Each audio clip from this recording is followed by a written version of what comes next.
कलाई मुचकाई दर्द बढ़ाई देलो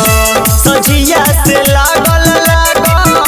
भोरवा लगाई देलो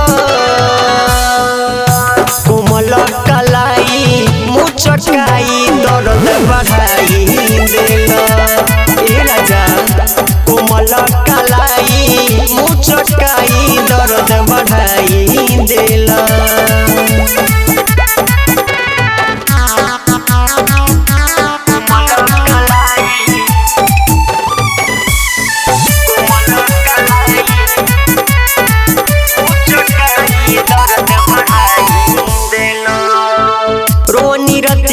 सुसुकी सुसुकी के एको करम ना छोड़ल हो परती खेत के जैसन हमार पेट धके कोड़ल हो रोनी रतिया सुसुकी सुसुकी के एको करम ना छोड़ल हो परती खेत के जैसन हमार पेट धके कोड़ल हो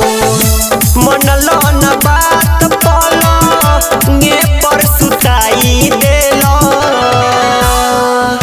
कोमल कलाई मुचकाई दर्द बढ़ाई देलो ए राजा कोमल कलाई मुचकाई दर्द बढ़ाई देलो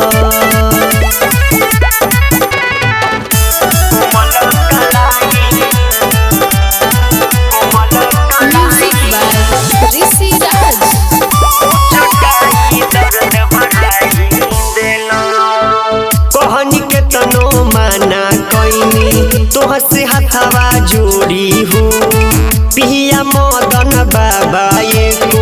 पले न हटल छोड़ी हो कहनी के तनो माना कइनी हथवा तोह से जोड़ी हो पिया मदन बाबा एको पले न हटल छोड़ी हो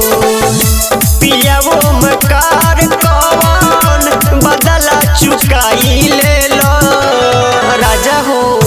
कोमल कलाई मुचकाई दर्द बढ़ाई देलो ए राजा कोमल कलाई मुचकाई दर्द बढ़ाई देलो अरे मुआ देलो ए राजा।